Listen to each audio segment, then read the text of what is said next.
Graça e paz, uma ótima noite para você que acompanha a nossa programação. Seja muito bem-vindo a mais uma edição do Vejam Só, aquele que sem dúvida nenhuma é o melhor debate teológico da televisão brasileira. E hoje, meus irmãos, hoje o programa tá demais. Fica ligadinho aí que o assunto é polêmico e os convidados são ótimos. Tenho certeza que você vai aprender demais. Antes de apresentar os meus queridos irmãos que vão nos ajudar nessa caminhada, já fica aqui para você meu perfil lá no Instagram, @zeca_pereira. Chega por lá, mais uma plataforma para a gente poder interagir, conversar, bater papo e repercutir tudo aquilo que acontece no Vejam Só. E hoje esse Instagram vai bombar porque o tema de hoje é polêmico. Deixa eu primeiro apresentar os meus convidados. É com muita alegria que nós recebemos novamente aqui nos nossos estúdios o pastor Emerson Cicarelli. Ele que é ministro da Igreja Cristã Rologos. Pastor Emerson, graça e paz, obrigado por aceitar o nosso convite. Que pedreira que você me arrumou hoje, viu? Não dá, eu não consigo. Eu falei, eu vou ficar sério, mas não dá. Você tá bom, meu irmão? Tô ótimo, Zeca. Melhor agora, revendo a sua pessoa. Que alegria, obrigado. De estar novamente aqui no programa do Vejam Só. É sempre uma honra estar em um programa tão pioneiro, né, na área de debates como esse. Mas o Zeca já chegou me provocando, porque eu estava no camarim e ele fez assim para mim: quero ver! Hoje eu quero ver! Ô, Emerson, posso falar, cara? De verdade, eu tenho um sonho que é debater também teologia. Sim. Não só apresentar, mas poder debater. Você é um cara que eu gostaria muito de debater, cara, de verdade. Me sinto honrado, Zeca. Você é um cara... Primeiro assim, você é incisivo, né? Você é enfático nas suas opiniões, mas você é um cara muito legal, cara. Muito. Eu me divirto muito com você e você tem chega naquele ambiente, é o Espírito Santo mesmo na vida da pessoa, né? Alegre, pra Puxa, cima. fico Que feliz, bênção, cara, que bênção. Fico grato por isso. Minha filha que tá ali, ela fala assim: pai, você é um anti-herói no meio dos heróis. Entendeu? Sou meio Venom. Mas eu fico feliz, fico contente. Agora o computador não quer abrir os documentos. Parece que é a oração do Zeca, só para me prejudicar. Mas já está predestinado já, né, Zeca? Agora você fala. Mas é uma honra conhecer o professor Marcos Erbelin. Quando me falaram que era ele, eu já vim sabendo que eu vou apanhar, entendeu? Mas não se omitiu. Existe uma coisa interessante que eu gosto muito, e eu agradeço a Deus, é de sentar à mesa sempre com os melhores. Pô. E eu tenho certeza que, como nós não tratamos de um assunto que fere os fundamentos pivotais da fé cristã, eu acredito que vai ser um bate-papo muito bacana, cada um dentro da sua área. E vamos lá. Boa. Quem quiser conhecer um pouquinho melhor do ministério, da igreja, como é que faz, pastor? Igreja Cristã Rologos, nós estamos na rua João Coimbra, número 58, zona norte de São Paulo, e nossos cultos são às quartas, às 20 horas, culto de oração, e domingo às 19. E só de curiosidades, é que você ver como que tá a minha semana, saindo daqui, sabe quem que eu pego? O Sabino. O homem tá demais nos debates, só pedreira. Só pedreira, Zé. Coisa boa. Obrigado, pastor, pelo carinho, pela atenção. É sempre um privilégio recebê-lo aqui no Vejam Só. O contato que o nosso irmão disponibilizou, a gente já deixa salvo para você lá no nosso perfil oficial do Instagram. E é também uma alegria e um privilégio receber na noite de hoje o professor Dr. Marcos Eberlin. Professor Marcos, obrigado, meu irmão, por aceitar o nosso convite. Bom, é sempre um privilégio ouvi-lo, aprender contigo. Seja muito bem-vindo. Uma ótima noite.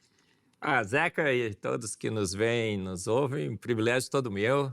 Mais uma vez estar nessa casa querida, nesse palco de debates teológicos, talvez o mais importante do planeta. Eu não conheço outro, viu, Zeca?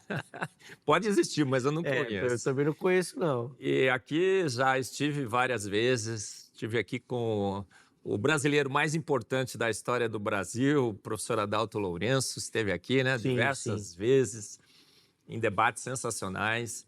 E agora com o pastor Emerson, pastor, um privilégio conhecê-lo também, que a gente possa reestabelecer a verdade e esquecer de vez essa loucura do dilúvio local.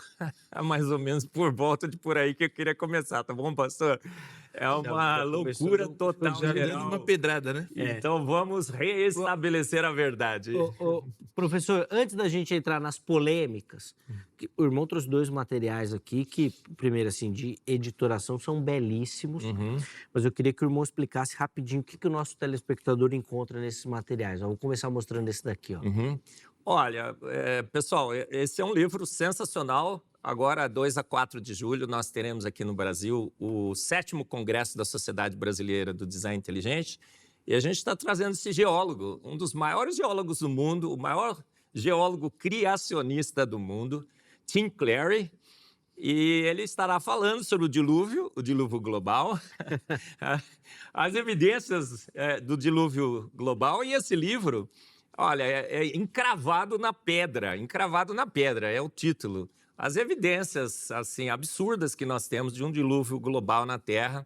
Então, primeiro, quero convidar todo mundo a participar desse congresso, né, Vamos Zeca? repetir a data de 2 a 4 de julho. Boa. Aqui na Universidade Presbiteriana Mackenzie, você pode se inscrever em tdibrasil.com, nosso site, e o Tim Clary estará lá. E é um livro, você sentiu o peso do livro? Esse daí é dos Uma bons. quantidade imensa de evidências do Institute for Creation Research. Temos vários geólogos lá ao redor do mundo que mostram como que as assinaturas do dilúvio global estão encravadas nas rochas da Terra.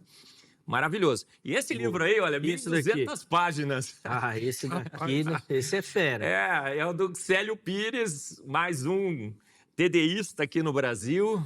Célio fez um levantamento de mais de 3.000 referências científicas. 3.000. 3.000 referências científicas. Ele está tirando as referências do livro agora para aumentar a quantidade de evidências. E a evidência de que houve um dilúvio e que o dilúvio foi global. Não poderia ser diferente. E são pesos, não só de papel, mas principalmente de evidências que deixam claramente registrados na Terra as cicatrizes de um dilúvio global. Cientificamente, geologicamente. Sim. As evidências são em várias áreas, na realidade, mas a geologia que fala mais forte a favor do dilúvio global. Então, eu queria que todo mundo estivesse estudando, acessando. Esse livro, Zeca, nós temos 2 livros que nós sortearemos durante o 7º Congresso da TDI. O Tim está trazendo outro, porque eu não consegui pôr os 2 na mesma mala, senão dava excesso de bagagem. De peso. Mas não era excesso de evidência, né? Excesso de peso só. De peso também. Boa. Isso. Então, vamos entrar já nas falas aqui, né? Na apresentação, o professor Marcos também já acabou falando, até do tema.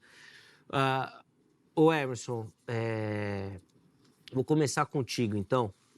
Vou pegar a sua resposta. Como é que o irmão responde a nossa pergunta tema? O dilúvio foi global ou local? O que as escrituras nos dizem? Por favor. Existem alguns pontos importantes que nós precisamos entender à luz das escrituras quando nós falamos de dilúvio global ou parcial. É bem verdade que 90% do povo cristão, do povo evangélico, automaticamente acredita que o dilúvio ele foi mundial. Se nós pararmos para analisar esse texto, esse enredo e essa história pelos conceitos da fé, é totalmente tranquilo você acreditar e aceitar que o dilúvio ele foi mundial. Agora, quando você começa a trabalhar ele dentro de conceitos teológicos e dentro de conceitos exegéticos, quando você começa a entender a intenção do autor no seu conteúdo escriturístico, as coisas ficam um pouco diferentes. Em primeiro ponto, a intenção do autor aqui não é exatamente discutir ciência. A intenção do autor aqui não é exatamente discutir conceitos geográficos, né? Nós precisamos entender que nós estamos falando de algo que, segundo o calendário cristão, aconteceu há 4.200 e poucos anos atrás, há 6.000 anos atrás, biblicamente, tá? Esse é o primeiro ponto. Quando você pega o conceito de contexto imediato, o que nós temos? No capítulo 1, Deus cria o mundo. No capítulo 2, Deus forma o homem e planta o jardim do Éden. No capítulo 3, nós temos a queda e expulsão do jardim. Capítulo 4, a morte de Caim e Abel, começando a contar a descendência de Caim. Capítulo 5, a geração piedosa, que vem exatamente de Sete, substituto de Abel. E capítulo 6, corrupção do gênero humano.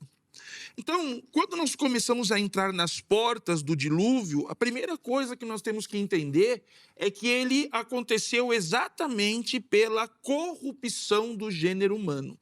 Deus desejava destruir determinada linhagem, a qual vivia naquela época, naquele contexto, naquele ambiente fértil crescente do Oriente Médio, onde a história é contada e narrada, e a partir desse ponto nós entendemos o real motivo de por que o dilúvio aconteceu. Outra coisa para passar para o professor Marcos, que é importante também como exegeta, é entender exatamente o que é a intenção do autor, que nós já entendemos que é destruir a corrupção do gênero humano, e segundo, o que o autor enxergava de mundo existencial na sua época. Tá.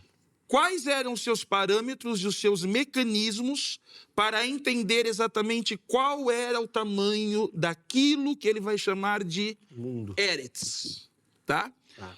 Esse ponto é de grande importância porque, embora exista a manifestação do Espírito Santo, nós temos que entender que Gênesis do 1 ao 12, ele é totalmente uma narrativa a qual os anciãos de Israel passaram a Moisés, e Moisés, então, começa a descrever e falar de determinados fatos. Não é como o religioso pensa, de que Deus chegou no seu ouvido, olha, Moisés, aconteceu isso, isso, entendeu? Então, desse primeiro ponto, essa é a minha apresentação. Boa.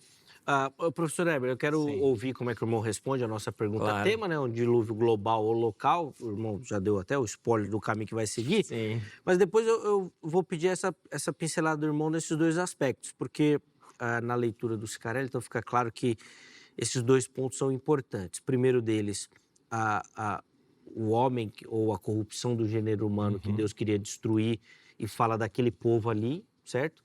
Se existisse outros povos, Deus não queria destruir os outros. É nessa linha, né? Sim. E da concepção de mundo, né? O autor, muito provavelmente, tinha uma concepção de mundo do território onde ele estava, né? Ele não... Acho que não tinha conhecimento do mundo como um todo, né? Vamos lá, quero te ouvir. Bom, olha, eu primeiro gostaria de dizer que praticamente até Darwin e Charles Lyell, que envelheceram o mundo e transformaram o dilúvio em dilúvio local, praticamente todos os hebraístas que liam a descrição que Moisés faz do dilúvio em Gênesis, entendiam claramente que o dilúvio foi global. Então, essa interpretação de dilúvio local é uma interpretação pós-Darwin, feita principalmente a partir do momento em que precisamos de tempo. E Charles Lyell, amigo de Darwin, contemporâneo de Darwin, é o primeiro a propor na geologia da Terra uma possibilidade que esse dilúvio fosse local. Então, não é minha interpretação, não é a interpretação de alguns teólogos e hebraístas modernos. É até Darwin, praticamente todos os hebraístas, lendo o texto, entendiam que era global. Por quê? Porque eu acho, você lê e todo mundo lê, que, inclusive, não só é claro, mas é irritantemente claro que o dilúvio é global pelo texto bíblico. Ele repete tantas vezes, ele faz tantas ênfases a toda a construção linguística, todos os elementos ali do texto indicam claramente que o dilúvio foi global. Posso ler um pouquinho? Pode. Deixa eu ler, por exemplo. Nós estamos em Gênesis 7, 20. 15 côvados acima deles prevaleceram as águas, e os montes foram cobertos.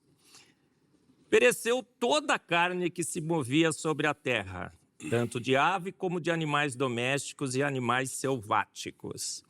e de todos os enxames de criaturas que povoam a terra, e de todo homem, tudo o que tinha fôlego de vida em suas narinas, tudo o que havia em terra seca, morreu.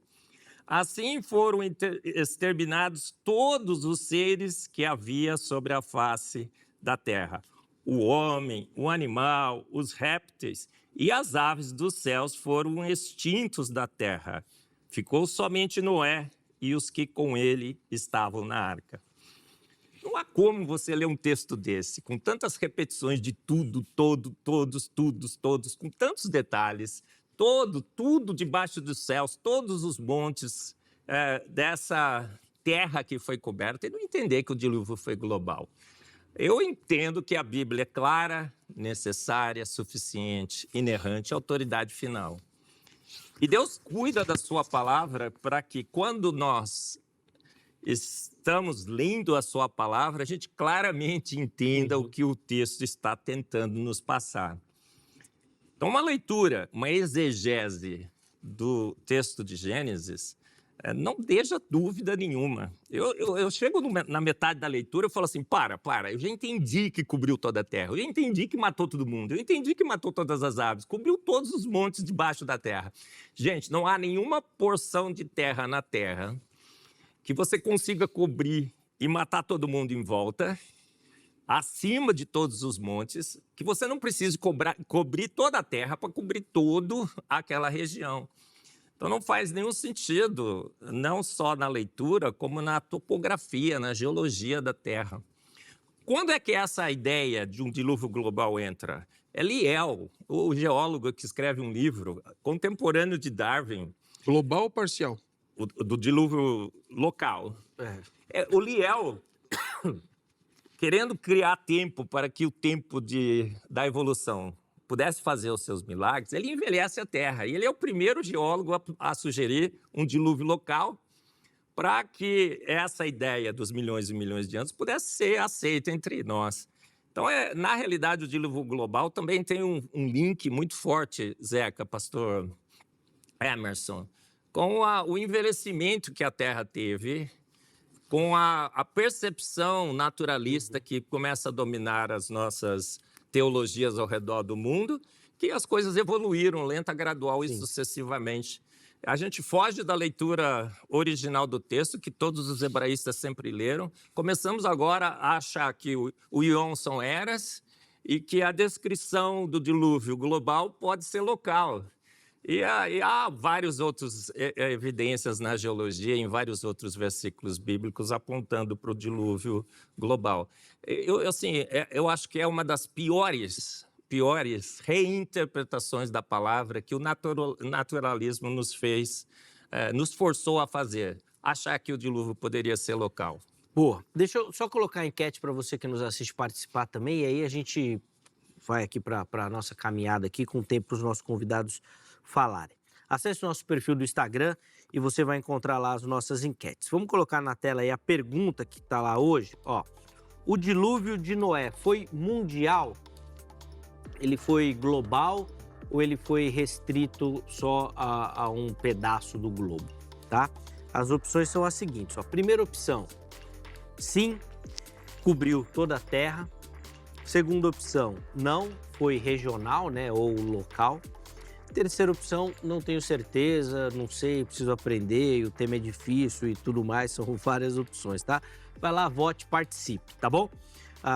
Meus irmãos, para a gente administrar bem o tempo, vou marcar 3 minutinhos para cada um. Tá ótimo. Só para que todo mundo fale e a gente tente tá ótimo.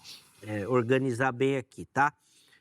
Ô Emerson, o pastor Marcos, o professor Marcos até falou dessa questão da terra velha, terra nova.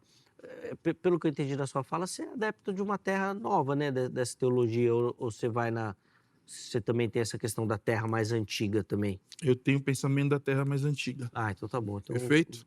Vai coadunar mais com essa questão do dilúvio. Exatamente. Local também. Bom, beleza, vamos lá. Vamos lá. Quero te ouvir. Bom, o pastor Marcos falou sobre exegese. Graças a Deus eu trabalho dentro da área da exegese, então posso falar um pouquinho disso. Não dizendo que é o caso do pastor Marcos, mas a maioria das pessoas, né, o senso comum, popular, muitas vezes entende a exegese como uma leitura. Existem algumas coisas que são muito importantes quando nós trabalhamos com o conceito de exegese. Primeiro, que ela só pode ser feita no texto original. Segundo, que o que muitas pessoas fazem por aí, e muitas vezes em cima de púlpitos, é achar que exegese é você ficar trocando hebraico-português, português-hebraico, português-grego, grego-português. Não. A exegese é uma ciência com mais de 25 ferramentas aptas para fazer com que você venha entender um texto bíblico, tá? Então, vamos lá. Quando a gente começa trabalhando primeiro o conceito da palavra terra, exegeticamente falando, usando os melhores dicionários disponíveis. A palavra Eretz, em hebraico, ela significa terra, país, região e território habitado. Ok? Esse é o conceito de Eretz. Quando você pega Bereshit bara Elohim et hashamayim ve'et haaretz, em o início, Deus criou os céus e a terra. Dentro daquele contexto, dentro do contexto imediato, nós podemos traduzir a palavra Aretz como terra. Quando nós trabalhamos o conceito que o professor Marcos defendeu, que tipo, e choveu sobre toda a terra, e choveu sobre toda a terra,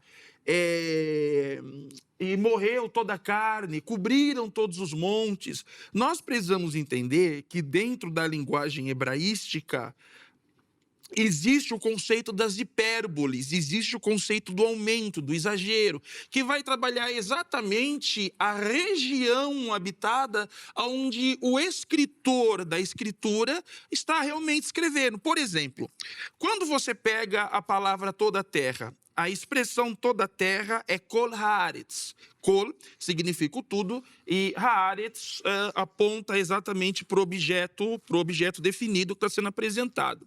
Essa expressão, ela aparece em outros textos, tá bom? Kol haaretz. Eu vou dar alguns exemplos para vocês aqui. Por exemplo, quando você abre em Gênesis 41, 57, está escrito assim: toda a terra veio ao Egito. É a mesma expressão, kol haaretz. A pergunta que eu te faço foi: o mundo todo foi comprar com José? Obviamente que não. Ok? Vamos lá. Não significa que indígenas americanos compraram com José. Não significa que chineses, australianos viajaram ao Egito, aborígenes, para poder comprar com José. Então, essa expressão de toda a terra, ela é algo muito natural dentro da escrita hebraica. Outra que nós possuímos também é: e toda a terra veio se consultar, tá? E toda a terra veio se consultar com Salomão. Eu te pergunto, o mundo inteiro foi consultar a sabedoria de Salomão? Então, esse ponto exegético, nós precisamos entender que toda a terra, toda a carne, toda a ave do céu, todos os montes, é aquilo que o escritor conhece no fértil crescente, que se encontra no Oriente Médio. Não dá para dizer, por exemplo, que Moisés, ou o escritor, tinha, por exemplo, ciência do Everest. Entendeu? Tinha ciência das montanhas do Brasil. Então, nós precisamos trabalhar, e digo mais, acredito que o dilúvio poderia ter sido mundial se nós acreditarmos que Moisés chama o que ele conhece de mundo. Aí é mundial, para a época dele. Mas com as informações que nós temos hoje, com as coisas que foram descobertas, isso não é algo muito viável. Entendi. Vamos lá. Bom, primeiro que o Everest é um monte pós-diluviano. É um erro clássico que os que defendem o dilúvio local, os milhões de anos, fazem.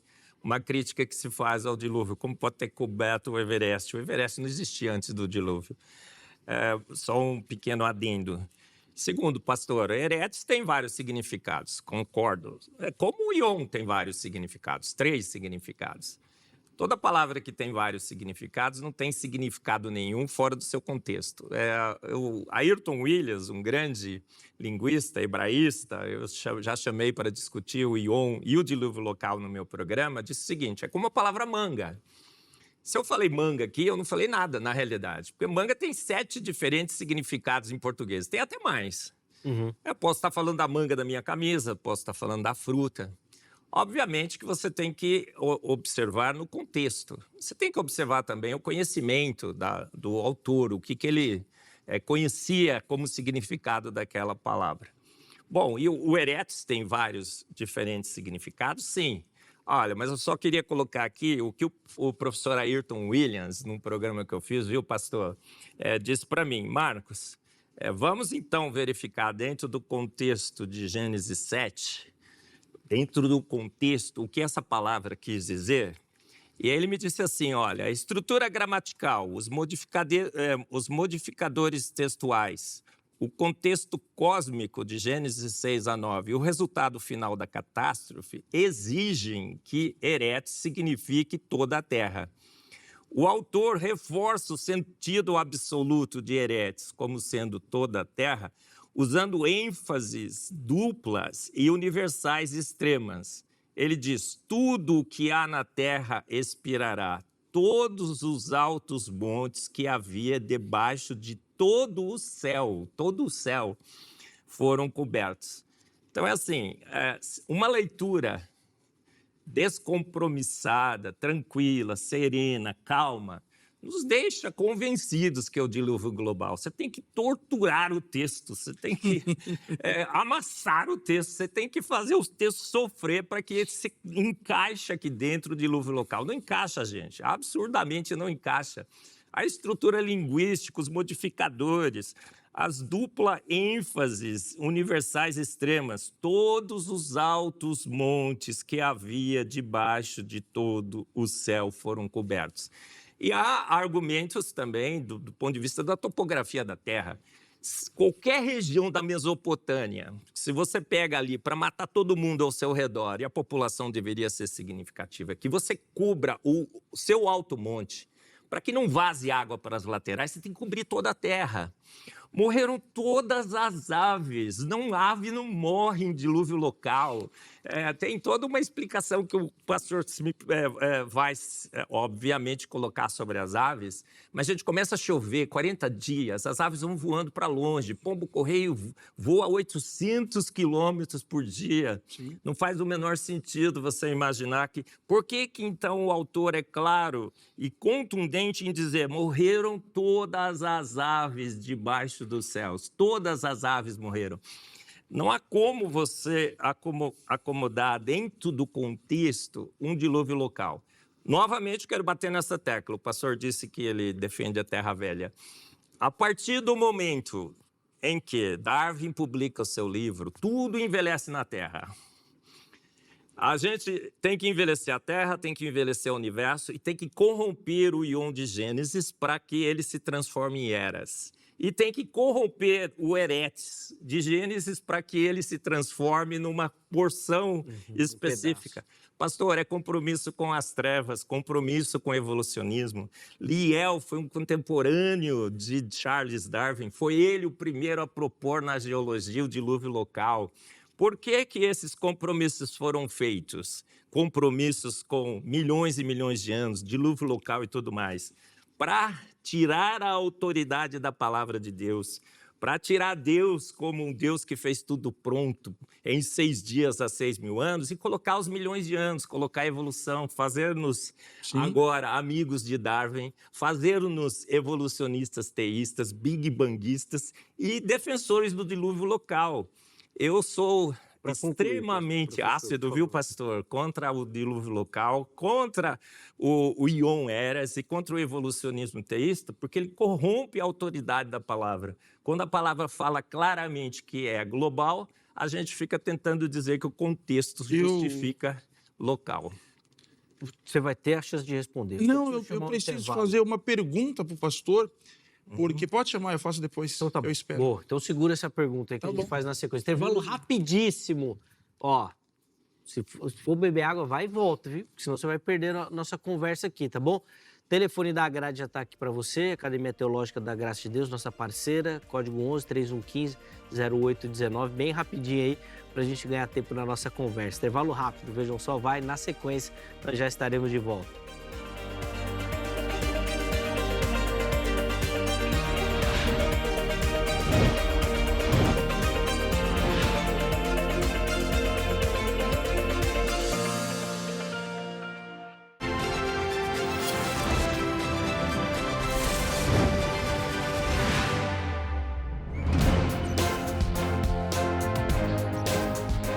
Muito bom, já estamos de volta com o Vejam Só, hoje falando sobre a questão do dilúvio. E no finalzinho do primeiro bloco, o Emerson, Sim. né, a palavra é dele, mas ele falou que queria fazer uma pergunta. O Emerson, fica à vontade, tá? Se quiser comentar, Sim, fazer vamos uma pergunta, lá. o tempo está contigo. No primeiro ponto, o meu conhecimento sobre Darwin ele é um pouco carente. Então, não existe envolvimento dos pensamentos de Darwin dentro da minha análise. Eu entendo perfeitamente a maneira que o pastor defende de forma ferrenha o dilúvio mundial, até porque realmente a ciência tenta de todas as formas menosprezar, né, a nossa ferramenta de fé, que é a Bíblia Sagrada. Quanto ao Ion, que muitos tentam transformar em eras para poder explicar os 6 bilhões de anos da Terra, a gente pode até conversar sobre isso outro dia. Agora, eu quero fazer uma pergunta para o senhor para a gente começar a se entender geograficamente aqui. Sim. O senhor acredita que o dilúvio aconteceu há quantos mil anos atrás? E o senhor acredita que quando houve o dilúvio ainda existia o conceito da Pangeia ou os continentes estavam separados? Pastor, eu tenho várias palestras no meu canal no YouTube, Sim. você pode seguir. Eu tenho palestras bem detalhadas sobre o dilúvio, a arca, Noé, os dinossauros. Falo sobre a Pangeia, falo sobre os montes. Pastor, outro dia um grande pastor midiático chegou e falou assim, o dilúvio não pode ter sido global, porque como cobriu o Everest? O Himalaia, pastor, tem gente que não está estudando. Tudo bem, mas eu lhe faço essa pergunta... Os montes são pós-diluvianos. Sim, mas... Quem defende o dilúvio bíblico defende a Pangeia, claro. Então, o senhor acredita que os continentes ainda não haviam se separado? Não haviam se separados. Não. O que abriu a porta do bem, abismo? tudo a bem. separação dos continentes. A água sobre alta pressão e temperatura jorra. Perfeito. Os continentes então, se separam rapidamente no primeiro poder ano. Desenhar o ponto que a gente Sim. vai seguir. Então, há 6 mil anos atrás, que é mais ou menos a idade do dilúvio na mitologia cristã. 4.400 anos atrás, Isso, o dilúvio aconteceu 1.600 depois da criação. Exatamente, perfeito. Bom, aí fica um pouco difícil porque nós não conseguimos datar o Gênesis 1, mas tudo bem, vamos lá. Então, é o seguinte, a ciência apresenta que a Pangeia, ela começa a se separar Sim. há não sei quantos milhões de anos Sim. atrás. Mas, mesmo assim, a gente vai trabalhar dentro da ideia que todos os continentes estavam linkados. Sim. Nós podemos imaginar, Zeca, que todos os continentes, ainda que estejam juntos, é uma extensão muito grande. Sim. Sim, é uma extensão muito grande. Outra coisa que eu preciso entender é o seguinte, então o senhor acredita, por exemplo, que em Gênesis 6, a descendência de Sete e a descendência de Caim já tinha se multiplicado sobre a terra? Por exemplo, nós estamos no Oriente Médio, o dilúvio foi ali próximo da Turquia, que terminou com a arca no Ararat, perfeito? Sim. Vamos lá. Então, o senhor acredita, por exemplo, que na Mongólia, na Rússia, que já está bem distante do Oriente Médio, já haviam pessoas naquele lugar? Pastor, olha, eu vou gastar o mesmo tempo da sua pergunta, pode? Para responder? Sim, mas sabe por quê? Então, eu vou passar a vez para o senhor. Sabe por quê? Sim. Porque, veja bem. Deus, ele deu 100 anos para Noé construir a arca e pregar a mensagem, correto? Beleza. Vamos imaginar que toda a construção da arca está acontecendo aqui. Tá bom? Esse é o lugar habitado que Noé está. Então, você tem a África um pouco mais para baixo, do lado você tem os países e tudo bem. Só que aonde está... Não. Só que aonde está aquela caneca, por exemplo, eu já posso falar que é o extremo da Ásia. Pega a China, pega a Tailândia. Aqui no meu celular, eu tenho a América do Sul. Se o dilúvio ocorreu mundialmente e Deus puniu a todos, a grande questão que entra aqui é como que alguém que se encontra na Rússia, que ainda não tinha esse nome, ou em algum território chinês, não ouviu a mensagem, ok? E foi destruído. Então, quando você acredita no dilúvio mundial, você salva a preservação do texto bíblico, mas você começa a colocar em Deus alguns atributos de muita injustiça. Outra coisa que a gente tem que parar e pensar também é o seguinte, na época de Sodoma e Gomorra, Deus destruiu Sodoma e Gomorra porque eles tinham hábitos que desagradavam a Deus, que não eram só o relacionamento homoafetivo. Ezequiel diz que a cidade foi destruída por falta de amor ao próximo e caridade. Vamos ser sinceros. Já existiam outras cidades terríveis também no mundo que eram piores que Sodoma e Gomorra. Quando Deus destruiu Sodoma para julgar aqueles pecados, Deus destruiu o mundo inteiro? Obviamente que não.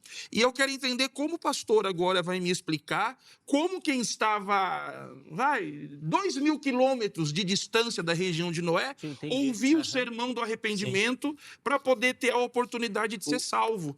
Isso começa a trazer algumas incongruências. Seria Deus injusto? Pastor, incongruência é você imaginar que Deus promete que nunca mais destruiria a terra com uma inundação, que é o dilúvio, e ter várias e várias inundações locais depois do texto bíblico, pastor. Isso seria uma incongruência total para o nosso grande Deus. O grande continente da Pangeia, todo mundo que defende o dilúvio global, os criacionistas, eu acho que o pastor deve ter estudado sobre essa defesa, porque quando você combate uma defesa, você tem que saber conhecê-la. Esse grande continente, ele era todo conectado, um clima semi-tropical, e os povos ainda não haviam sido espalhados sobre a face da terra. Essa dissipação aí de povos pela terra ocorre com a Torre de Babel, pastor. Então, eles viviam próximos, não havia nenhum problema de comunicação. Até para situar, Gênesis 11, né? A Torre de Babel é pós-dilúvio, né? Então, a gente está lá, eles viviam próximos, eles não tinham nenhum problema de comunicação. A separação ocorre pós-dilúvio, com a trinca entre esses continentes. Quanto tempo faz que essa separação acontece? O senhor crê nos milhões e milhões de anos? Defende o milhões de anos? Eu não creio em nada, viu, pastor? Eu defendo as minhas teses com base nas evidências científicas. Eu jamais vou defender com interpretações do texto, com leituras diferentes de palavras do hebraico, quando o hebraico é tão claro em dizer que foi global. Então, o que eu faço? A parte das evidências científicas. Pastor, os continentes se encaixam ainda perfeitamente. Sim, claro. Essa separação é recente, pastor. Não pode ter sido ao longo de milhões e milhões de anos. Milhões de anos. Outro dia eu estava lá com o Sacani no debate. O Sacani falou assim, Marcos, separam-se a 2 centímetros por ano. Então, se eu regredir, dá 200 milhões de anos. A Terra não pode ser jovem. Pastor, o presente é a chave do passado? Claro que não. O outro falou, não pode cobrir o Everest. O Everest é o presente, a chave do passado? Não. O grande continente tinha montes baixos e não precisava de muita água para cobrir. Sim. Agora, como que essa comunicação ocorreu? Porque eles viviam próximos, pastor. Eles viviam próximos. Essa separação é pós-diluviana. Então, não há nenhuma incoerência. Deus não é injusto com povos que não ouviram a mensagem. 100 anos essa mensagem foi propagada. Sim. E, muito provavelmente, Deus é justo, não é, pastor? Claro, então tempo. Todo mundo ouviu. Então todo mundo ouviu. A todo tempo. Por 100 anos a mensagem foi propagada. Dentro do ambiente proposto, todo mundo ouviu. 100 anos. E eles viviam juntos. A separação é pós-diluviana com a Torre de Babel. Então é o grande continente, eles viviam juntos ali. A separação é recente. Depois que essa separação ocorreu, o arraste das placas tectônicas elevam os montes, aí que surge o Everest. A água jorra do interior da terra, cobre todos os montes. E quando solta a pombinha, pastor, solta a pombinha, ela não acha um galinho, pastor. Pomba voa 400 quilômetros e volta 400 quilômetros no mesmo dia. Sim. Se você tinha todos os montes cobertos e a pombinha não achou um monte, pastor, você tem uma circunferência, um raio coberto com água, acima de todos os altos montes da terra. Toda a terra estava coberta com água. Não dá para você localizar essa água sem que ela vaze. Você tem que cobrir a terra inteira. Então, não faz o menor sentido. 75% dos continentes estão cobertos por rochas sedimentares. 95% dos animais são marinhos, ocorreram muitos dilúvios na história. As camadas são as mesmas ao longo de todo o globo. Não é só na Mesopotâmia antiga, pastor. Pastor. Nós temos... Tenho mais um tempinho? Deixa eu só concluir. Conclui. A gente passa a palavra. Nós temos rochas sedimentares dobradas. Sim. Essa foi a movimentação da placa tectônica. Nós temos restos de animais marinhos no topo dos Alpes, do Everest, do Himalaia. Todas as evidências claríssimas que o Célio Pires discute no livro dele, o Tim Clary discute na Geologia da Terra, cicatrizes indesculpáveis de um dilúvio global. Então não dá para defender o dilúvio local, pastor. Eu seria um insano, um herege de defendê-lo. Eu não tenho nenhum compromisso com o local, com o global. Nenhum. Eu acho que dá para colocar, meu Deus, para destruir a Mesopotâmia só. Não tenho problema com isso. Sim. Não dá, é para eu colocar dentro do relato bíblico e dentro das evidências geológicas da Terra. Pode. Vamos lá, Emerson. Existem algumas coisas importantes aqui que não ficaram bem claras. Estou gostando muito de debater com o senhor, porque o senhor está até me preparando com argumentos que eu posso ouvir depois de outras pessoas, e é interessante, o aprendizado é fantástico dentro da sua área. Mas quando você trabalha a ideia do contexto de Eretz, eu sou professor de hebraico, trabalho com línguas originais há muito tempo, atuo na exegese, e nós precisamos entender que quando o conceito ali é falado de terra, não está falando de planeta. Esse é o primeiro ponto. Não é apresentado um globo planetário. Apenas no conceito de Gênesis você usa a mesma raiz, Eretz e Aretz. Mas Eretz Israel, entendeu? A terra de Israel, entendeu? Eretz Brasil, a terra do Brasil. Então, está falando de um ambiente, de um território. Esse é o primeiro ponto. Segundo ponto que a gente tem que trabalhar, eu poderia até aqui forçar que a Pangeia foi separada há milhões de anos, tal, que dificultaria até mais para o professor explicar como um orangotango, por exemplo, sai de regiões distantes e chega até a Arca. É como que um canguru saiu da Austrália e conseguiu chegar na Arca. Por exemplo, como que koalas sobreviveram sendo que eles se alimentam de eucaliptos? Será que Noé conseguiu levar eucaliptos? Como que pandas saíram da China e conseguiu chegar até a Arca? Então, pode ver que eu não estou nem fazendo isso. Eu entrei na dele e aceitei o debate dentro do conceito de Pangeia, embora nós sabemos que as coisas já estavam separadas. Mas tudo bem. Mesmo indo por esse ponto de vista, mesmo pelo ponto de Pangeia, a distância para ouvir a mensagem é muito grande. Se a gente começar a gritar uma mensagem aqui dentro, você gosta, né? Se a gente começar a gritar uma mensagem aqui dentro, eu posso falar? Quem está na lanchonete da frente não ouve. Então, o que acontece? O que acontece dentro desse texto? Exegeticamente falando, a expressão kol haaretz, ou toda a carne, todas as aves do céu, choveu sobre debaixo de todo o céu, é exatamente aquilo que eu vejo, é exatamente aquilo que eu enxergo.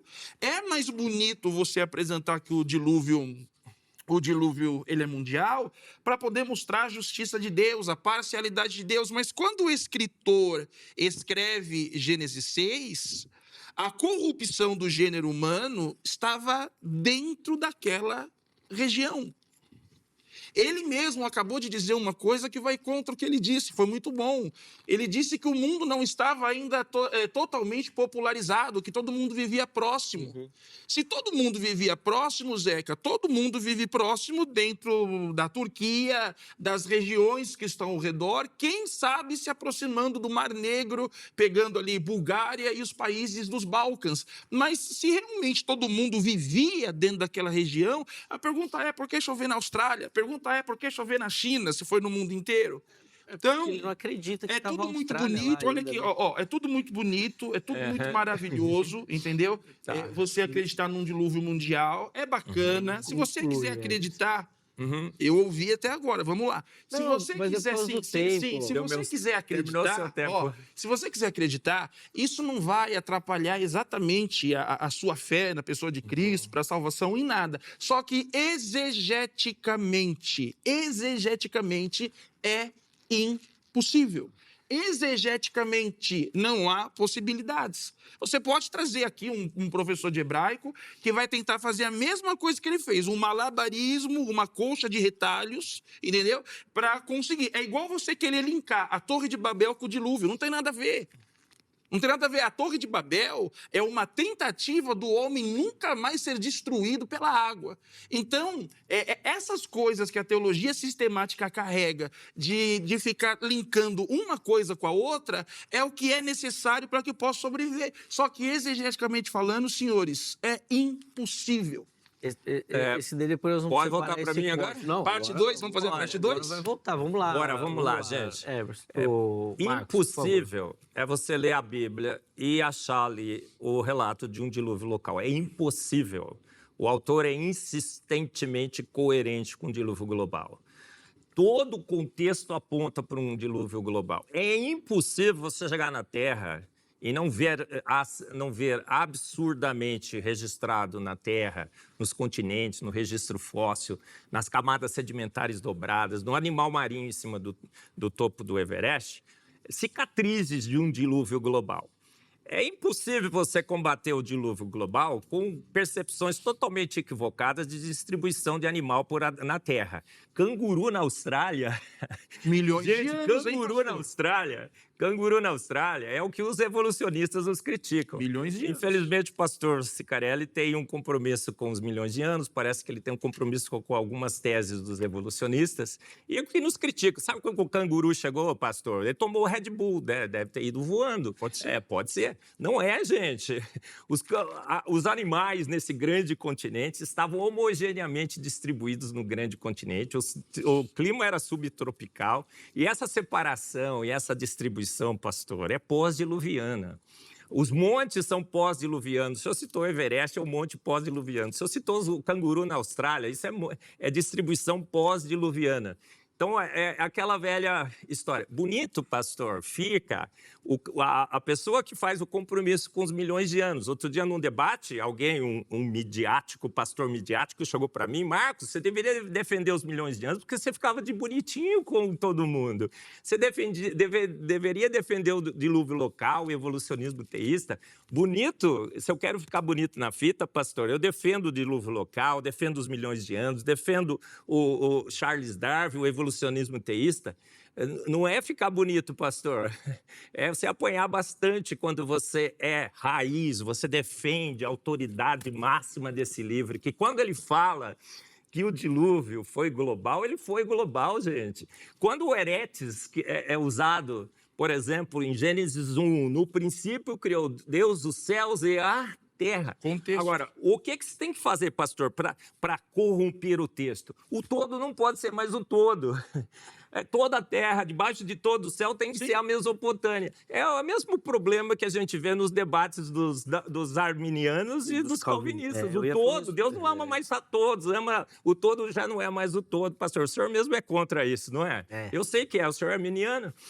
Então, veja só, você está corrompendo agora, você está torturando. Quem é que está torturando? Quem está em casa vai ver aí. Quem que está torturando o texto? Quem é que está passando de bonitinho para fazer... coro com os darwinistas. Por favor. É quem defende o dilúvio global, que praticamente todos os hebraístas, todos os pais da fé defendiam o dilúvio global, pastor. Essa é uma invenção, o dilúvio local é uma invenção moderna, como o Ion Eras também é uma invenção moderna, para acomodar os milhões e milhões de anos e o naturalismo, o darwinismo dentro das nossas igrejas. Está corrompendo a nossa fé, pastor. Está corrompendo a nossa fé e corrompendo a autoridade da palavra de Deus. Por isso que eu debato e confronto com tanta veemência como estou fazendo aqui. Posso? Eu tenho 1 minuto para encerrar o... Não, você não é rápido. Palavra de Sicarelli, eu sou rápido. Tá bom? Não. É rápido. Eu vou estourar o tempo, E já me despeço. 30 segundos e 30 segundos pro Hermes para ficar igual, vai. 30 segundos. Choveu sobre toda a terra. A expressão kol haaretz. Pensem. E toda a terra veio comprar com José no Egito. O mundo inteiro saiu para comprar com José. E toda a terra veio ter com a sabedoria de Salomão. No conceito do pastor Marcos, os continentes já tinham separados. Todos os povos do mundo saíram para ouvir Salomão, Todos entendiam hebraico na época, então, queridos, precisamos trabalhar a ideia da hipérbole do todo, entende? A mesma Bíblia que o pastor Marcos segura, fazendo assim, eu também seguro. Mas entenda uma coisa, crer num dilúvio parcial não atrapalha absolutamente nada a sua fé e você vai para o céu sendo parcial. Sendo parcial. Vamos lá, Marcos, 30 segundos, professor. Aprendi com meus bisavós, aprendi com meus avós, com minha professora em DBD, a defender a autoridade desse livro. E a defender que esse livro é claro, necessário, suficiente, inerrante à autoridade final. Estão tentando corromper a autoridade desse livro, traduzindo Ion por Eros, traduzindo Eretes por localização na Mesopotâmia, traduzindo um contexto totalmente absurdamente coerente com o dilúvio global para um dilúvio local. Indo com Liel, fazendo compromisso com Liel, que foi o que envelheceu a Terra para dar tempo para o tempo da evolução fazer os seus milagres. Compromisso com as trevas, gente. Vamos voltar àquela boa e velha interpretação dos pais da fé, que diziam que o dilúvio foi global. Cara, claro que foi. Vem com a gente. Boa. Meus irmãos, mas, pô, você viu que ficou muita coisa pelo caminho aí. Depois nós vamos tentar a agenda desses homens aqui. Como é que a gente fala um pouquinho mais sobre isso? Mas eu preciso encerrar o programa de hoje, que eu já extrapolei todos os limites. Só para trazer o resultado da enquete, vamos colocar na tela aí bem rapidinho. 90% dos nossos internautas acreditam que sim, o dilúvio cobriu toda a Terra. 5% foi regional e 5% não tem certeza, então a maioria acredita em um dilúvio global. Obrigado pelo carinho, obrigado pela companhia. Amanhã, se Deus permitir, nós estaremos de volta com mais um Vejam Só. Um forte abraço e até a próxima.